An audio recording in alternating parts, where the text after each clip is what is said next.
নমস্কার বন্ধুরা, আমি দেবাশিস আবারও চলে এলাম একটা খুব গুরুত্বপূর্ণ বিষয় নিয়ে আপনাদের সঙ্গে।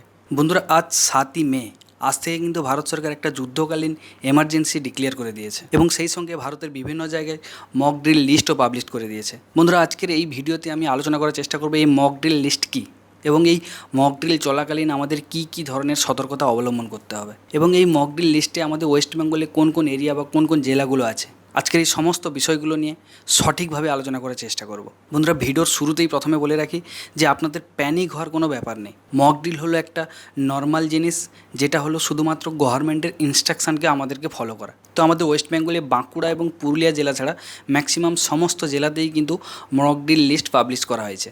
সেখানে দার্জিলিং, জলপাইগুড়ি, মালদা, কলকাতা, হাওড়া, হুগলি, পূর্ব মেদিনীপুর, পশ্চিম মেদিনীপুর এবং বিভিন্ন ধরনের শহর, বিভিন্ন ধরনের বন্দর, যেরকম দীঘা, হলদিয়া, যেরকম খড়গপুর এবং আরও অনেক এরিয়া মক ড্রিল লিস্টে অন্তর্ভুক্ত করা হয়েছে।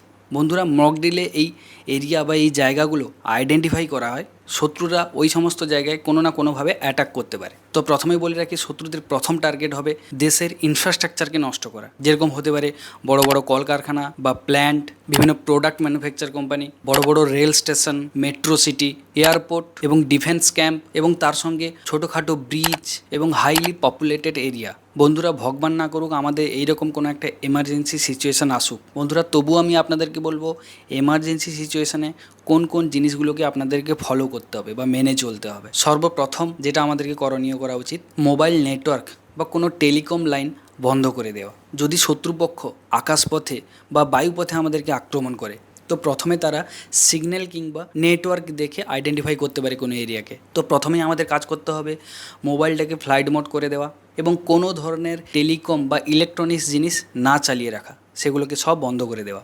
সেকেন্ড, ইলেকট্রিসিটি শাটডাউন, ঘরের সমস্ত লাইট নিভিয়ে দেওয়া বা সরকারের তরফ থেকেও পাওয়ার কাট করে দেওয়া যেতে পারে। তবে বলে রাখি, শত্রুপক্ষ দিনের বেলা থেকে রাত্রে অ্যাটাক করার বেশি টার্গেট করতে পারে। সুতরাং রাত্রে ইলেকট্রিসিটি অফ থাকলে তাদের কোনো নির্দিষ্ট এরিয়া চিহ্নিতকরণ করার ক্ষেত্রে অসুবিধা হতে পারে।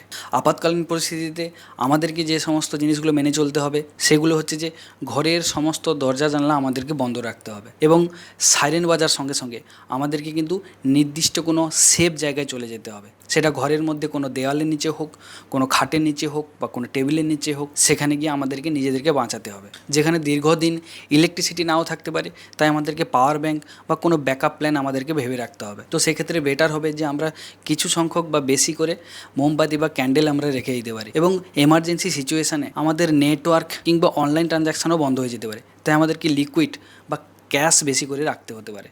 এবং আপাতকালীন পরিস্থিতিতে আমরা নিজেদেরকে কীভাবে বাঁচাতে পারি, ছোটোখাটো এবং সাধারণ ভিডিও আপনারা ইউটিউব থেকে দেখে নিতে পারেন বা গুগল থেকে সার্চ করে নিতে পারেন। ছোটো ছোটো বাচ্চাদেরকে আপনার বাড়ি থেকে 5 থেকে 10 কিলোমিটার রেডিয়াসের মধ্যে এরিয়া তাদেরকে ভালো করে জানিয়ে রাখতে হবে, তারা যেন এক জায়গায় থেকে অন্য জায়গায় হেঁটে যাতায়াত করতে পারে বা এমার্জেন্সি সিচুয়েশানে তারা যেন নিজের বাড়ির পথটাকে খুঁজে পায়। এবং সেই সময় সাধারণত খুব বেশি সংখ্যক কনফিডেন্সিয়াল ভিডিও ক্রিয়েট না করা, যেই ধরনের ব্লগ করা যে আমরা এখানে ফেসে গেছি, আমাদের উপর আক্রমণ হচ্ছে, আমরা এই জায়গাতে ফেসে গেছি, এই ধরনের ভিডিও যতদূর সম্ভব না করা ভালো, বা যদি করেই থাকেন সেগুলো ফ্লাইট মোড করে পরে আপলোড করা ভালো। বন্ধুরা, যুদ্ধকালীন পরিস্থিতিতে সবথেকে বড় প্রায়োরিটি দেওয়া উচিত নিজেকে।